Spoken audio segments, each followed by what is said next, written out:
Hello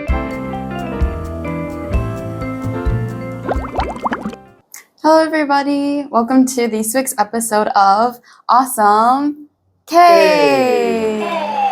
Woo! 안녕하세요. 한국 드라마를 사랑하는 사예입니다. Hello, I'm K-pop loving Emily. This week's episode, we're going to be talking about the Squid Game, the challenge, which just came out on Netflix. So before we get started, we're going to start with a weekly update. So basically what's going on in the past week in the K-content sphere. We had the Mamas for this year happen, and I know both Emily and Saya here are also big fans of K-pop, so I'm sure they have something to say on that. I'm sure you guys watched it. What are your comments on that? 약간 이번에 악기를 사용하고 무대를 하는 아이돌들이 몇 명 있었는데 정말 멋있어 보였어요.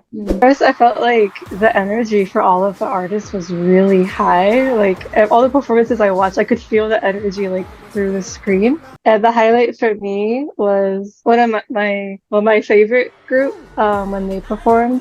ATEEZ, they like performed a new song that hadn't been released yet, so that was really exciting. Yeah, it's really famous. When I was like really young, I would wake up at 3 a.m. and watch it because I was in America. When I went on to like X after I was like watching the clips, there were a bunch of like foreign fans that were like, you know, typing out all their thoughts on the show and like sharing clips of their favorite performances and stuff like that. So. 연말에 하잖아요. 되게 새로운 퍼포먼스를 막 하고 그런 거를 좀 기대하는 우리나라 팬들처럼 해외 팬들도 기다리는 거예요.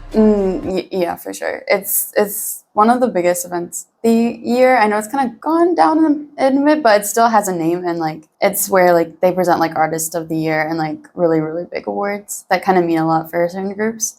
And it's also like fan base voting, so I feel like a lot of people like definitely watch it. 일본 팬들도 되게 반응이 뜨거웠겠네요. 그래서 이번에는 도쿄돔에서 해가지고 일본 팬들이 엄청 좋아했어요.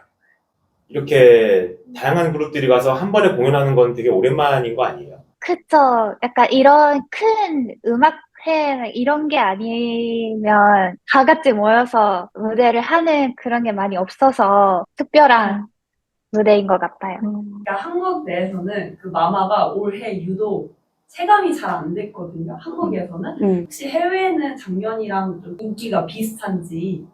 Yeah, I think I've noticed over the years that like fans have been like issuing complaints about the Mom Awards for very similar reasons to like what we talked about with the Grammys, where they feel like the voting is either not right or I saw this year there were a lot of complaints about like the lineups for the different awards, and also like when one specific artist or one specific group gets a lot of awards, then fans start to get really like, yeah, they start thinking, oh, maybe it's not as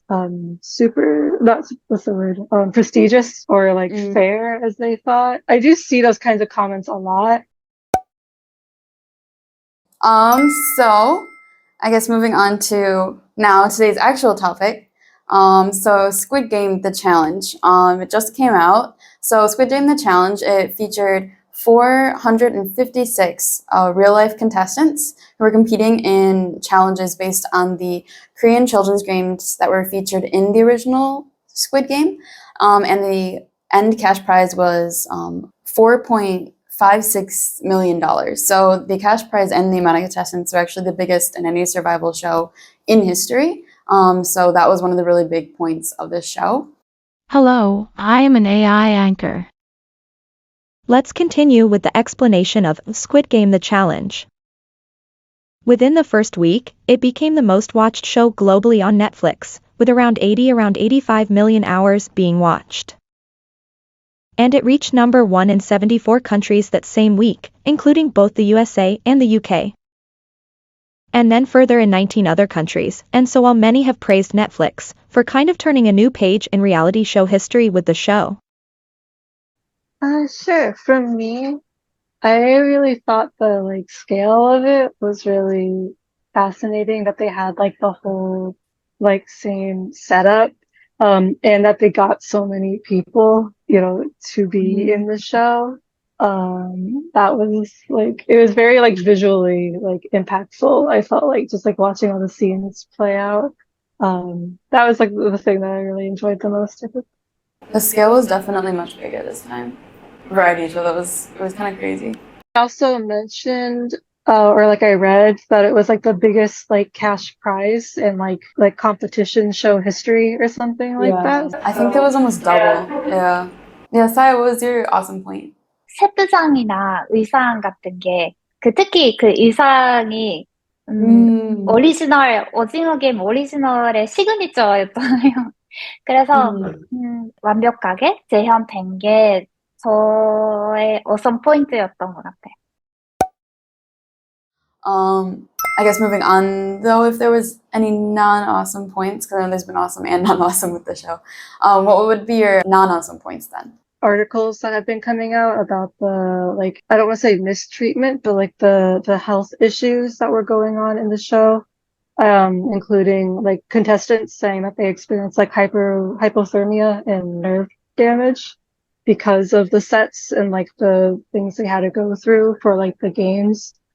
저는 사실 이번 거에 넣어놓은 포인트 좀 많았는데요. 이게 오징어 게임 오리지널에서는 그 등장인물의 배경 이야기가 있었잖아요. 왜 여기로 오게 된 건지? 그런 이야기가 이번 챌린지에서도 인터뷰를 통해서 조금씩 알 수는 있는데, 네, 절실함이 부족해 보인다? 그러니까 왜 그 돈이 필요한지, 그렇게 큰 금액의 돈이 이 사람이 필요한지가 설명이 잘 안 돼 있어서 이게 감정이입이 잘 안 되는 것 같아요. 그리고 탈락했을 때도 그렇게 막 아쉬워 보이는 사람도 있지만 그래 알겠어 하고 그냥 나가는 사람도 있어서 이게 뭐지? Right. So moving on to the key points then. So the original Squid Game, if you know, it's known to be the most popular K content outside of Korea. It has like the most view time on Netflix and everything. There a reason why you think this is? Like why did the global audience love Squid Game so much? 초록색 추리닝 그리고 무궁화 꽃에서 나오는 그 큰 인형 그런 것도 증명했던 게 아닐까 생각해요. I remember, I think I saw that beforehand. I saw it was a bunch of memes and I was like, oh, this is like a Korean show. And my friends were all telling me, you gotta like binge watch this. But before they were telling me that, I just was on TikTok and it like kept coming out. So yeah, it was definitely, I think, the memeification and it went viral, going viral. 사실 오징어 게임 오리지널이 맨 처음에 공개됐을 때는 막 그렇게 막 재밌다고 우리나라 사람들이 생각하기에는 약간 유치하고 약간 별로 재미없다고 생각했는데 이게 해외에서 인기가 그렇게 많아지니까 약간 한국 사람들도 놀란 거예요. 이걸 왜 그렇게 좋아하지? 라고 하면서 다시 보니까 재밌나 보네? 막 약간 요런 느낌인 거예요. 오리지널의 인기 이유 같은 거를 좀 외국에서 다룬 게 있는지가 궁금했던 거예요. 그래서 일본 기사를 하나 확인을 했는데 한국에서 영화나 드라마를 만드는 사람들이 잘하는 것 중 하나가 사회에 있는 신분 격차 그런 거를 잘 나타내면서 드라마를 만드는 일본에도 비슷한 그 오징어 게임이랑 비슷한 그러니까 분류의 드라마나 영화들이 많이 있거든요. 이미 있는데 어떤 차이가 있냐면 거긴 것 같아요. 그런 사회적인 문제들을 반영시키고 드라마를 만드는 거 그거가 좀 큰 포인트였다고 생각해요.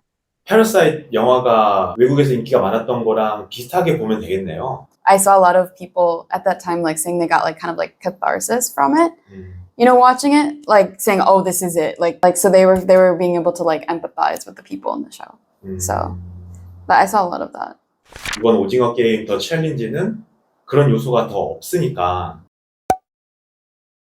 사람들이 좀 집중하고 공감할 수 있는 요소가 처음부터 떨어졌겠네요. Yeah, and the main show itself was literally a critique on capitalism. Like it creates people to actually go in and do such a game. But so people were saying like it's just so ironic that they were able to literally create the same thing. They were able to capitalize on the capitalist anti-capitalism critique to like make more money and like make people go on it. Because I'd watched the original when the money came out and people were like cheering, like, oh, it's like, oh, this is like symbolizing the people who were like died. So it's like if you think about the actual game, it's like, oh no, people are like dying and getting more money, and there's literally people in there saying like, oh yeah, these people are just cash.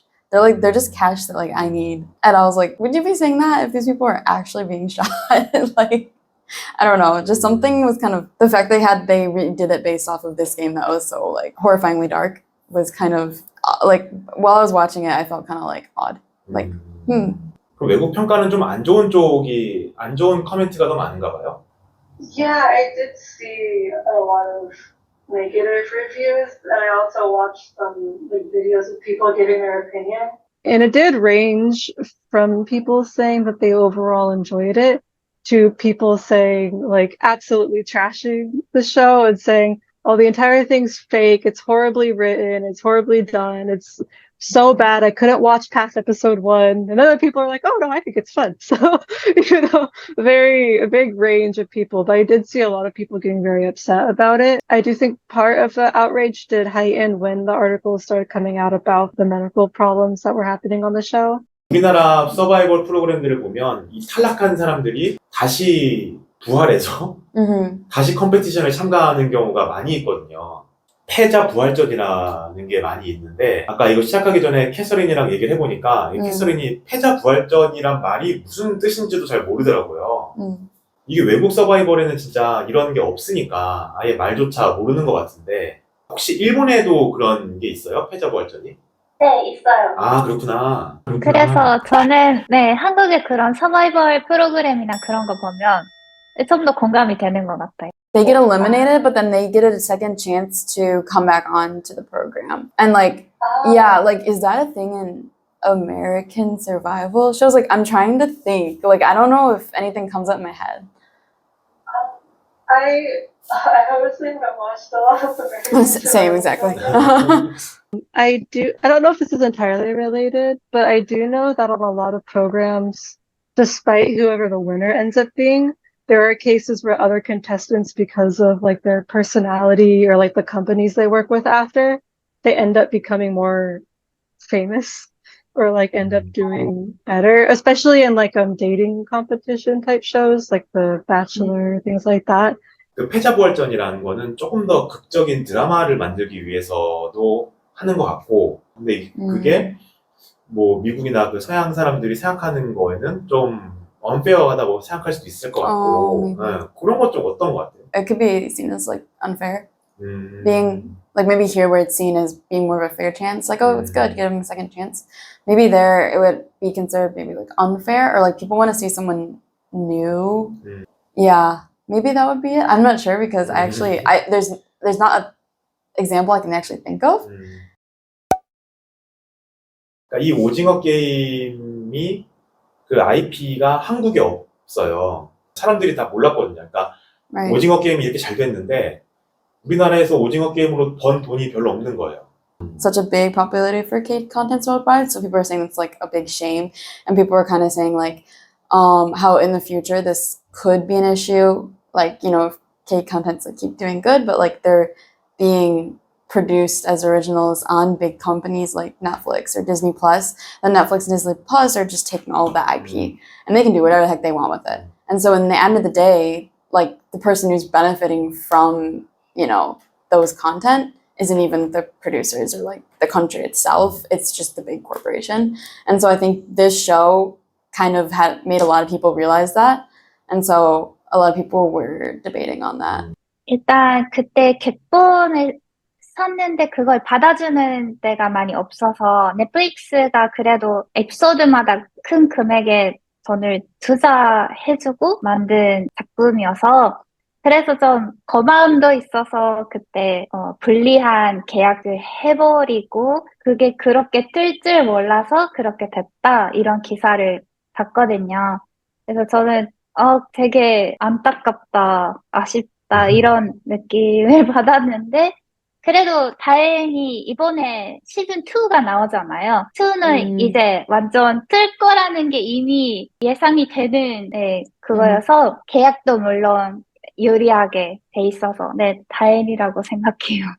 I feel like it's really unfortunate and similar to what Catherine said. Yeah, it's like an example of, I guess, like when something from a specific culture gets popular and then like it kind of gets taken away and then that original source doesn't receive any of that like benefit. It really is, yeah, unfortunate. But hopefully because like, this like came out, it'll lead to like contract changes in the future for like new projects and people that want to work with Netflix.